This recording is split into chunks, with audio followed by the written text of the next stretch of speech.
আমার 3 নাম্বার বাচ্চা বুকের দুধ খাইতো, আমি বুকের দুধ খাওয়ানো ছেড়ে দিছি, বাচ্চারা দৌড়েও দেখি না।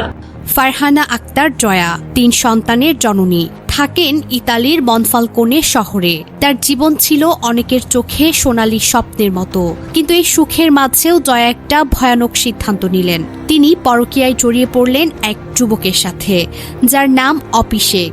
শুধু পরকীয়া করে ক্ষান্ত হলেন না, সবচেয়ে ঘৃণ্য ও অমানবিক কাজটা করলেন। নিজের ছোট সন্তানদের বুকের দুধ খাওয়ানো পর্যন্ত বন্ধ করে দিলেন, শুধুমাত্র প্রেমিক অপিষেককে খুশি করার জন্য। প্রেমিক নাকি বলেছিল দুধ খাওয়ালে শরীর খারাপ হয়, আমার সাথে সময় দিতে পারবা না। আর জয়া 3 সন্তানের মা হয়েও সেই কথায় সাড়া দিয়ে সন্তানদের ক্ষুধার্ত চোখ, কান্না, অসুস্থতা সবকিছু উপেক্ষা করে দিলেন। একজন মায়ের বুকের দুধ তার সন্তানের জন্য আল্লাহর দেয়া সবচেয়ে পবিত্র ও প্রয়োজনীয় খাবার। সেই দুধ বন্ধ করে দেয়া মানে সন্তানদের শারীরিক ও মানসিকভাবে করার চেষ্টা। জয়া এই কাজটা করেছেন শুধু একটা অস্থায়ী শারীরিক আকর্ষণের জন্য।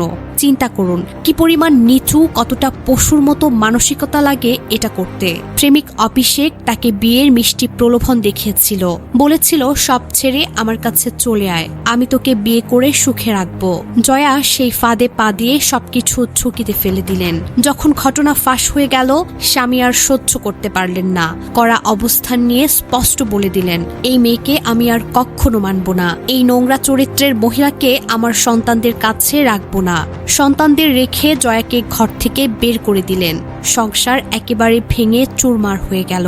আর যে প্রেমিকের জন্য জয়া নিজের সন্তানদের দুধ পর্যন্ত বন্ধ করে দিয়েছিলেন, সেই অপিষেক যখন জয়া সত্যি সত্যি সবকিছু ছেড়ে তার কাছে যেতে চাইলেন এবং বিয়ের কথা বললেন, তখন সে দূর দূর করে তাড়িয়ে দিল, বলল বিয়ে করব না। প্রেমিকের কাছে জয়া ছিলেন শুধুমাত্র শারীরিক সুখের খেলনা, যতক্ষণ গোপনে মজা করা যায় ততক্ষণ ভালো। কিন্তু দায়িত্ব নেয়ার, বিয়ে করে সমাজের সামনে দাঁড়ানোর প্রশ্ন উঠতেই সে পালিয়ে গেল।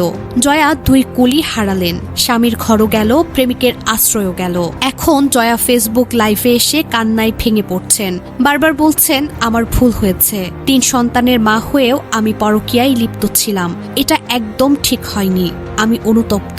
তিনি প্রেমিকের বিরুদ্ধে বিচার চাইছেন, কিন্তু বাস্তবতা অনেক নিষ্ঠুর। যা ভেঙেছে তার জোড়া লাগবে না। সন্তানরা মায়ের এই চরম অবহেলায় আজীবন ক্ষতবিক্ষত থাকবে। স্বামীর বিশ্বাস চিরতরে ভেঙে গেছে। প্রবাসী বাংলাদেশি কমিউনিটিতে জয়ার নামে এখন শুধু ঘৃণা, লজ্জা আর সমালোচনার ঝড় বইছে। পরকীয়া কখনো প্রেম নয়, এটা প্রায়শই লোভ, অসন্তোষ আর অস্থায়ী শারীরিক নেশা। বিবাহিত নারী, বিশেষ করে সন্তানের মা হয়ে এতে জড়ালে পরিণতি হয় ধ্বংসাত্মক। জয়ার ক্ষেত্রে সেটা চরম আকারে দেখা গেছে। সন্তানদের দুধ বন্ধ করে দেয়া এটা কোনো সাধারণ ভুল নয়, এটা মাতৃত্বের প্রতি চরম বিশ্বাসঘাতকতা। প্রেমিক অপিষেকের আচরণও খুবই সাধারণ একটা প্যাটার্ন। অনেক পরকীয়া প্রেমিকই বিয়ের মিথ্যা প্রতিশ্রুতি দিয়ে সম্পর্ক টেনে নেয়, কিন্তু দায়িত্বের মুহূর্তে মুখ ফিরিয়ে নেয়। জয়া যখন সব হারিয়ে তার কাছে গেলেন, তখনই আসল চেহারা বেরিয়ে পড়ল। এই ঘটনা প্রবাসী জীবনের একটা কঠিন সতর্কবার্তা। দূরত্ব, একাকিত্ব, সামাজিক চাপ এসব অনেককে ভুল পথে নিয়ে যায়, কিন্তু ভুল পথে গেলে পরিণতি এমনই হয়, সব হারিয়ে শূন্য হাতে কান্না। যারা এখনো সংসার আগলে রেখেছেন তাদের উচিত এই ঘটনা থেকে শিক্ষা নেওয়া। আবেগের বশে, অস্থায়ী নেশায় সন্তান, স্বামী, সংসার নষ্ট করবেন না, কারণ পরে লাইফে এসে কান্না করে, অনুশোচনা করে কিছুই ফেরত পাওয়া যায় না। জয়া হয়তো ভবিষ্যতে নিজেকে সংশোধন করার চেষ্টা করবেন, কিন্তু হারানো সম্মান, হারানো সংসার আর হারানো সন্তানদের নির্দোষ ভালোবাসা কোনোটাই আর ফিরে আসবে না। এটা একটা কঠিন, নির্মম বাস্তবতা।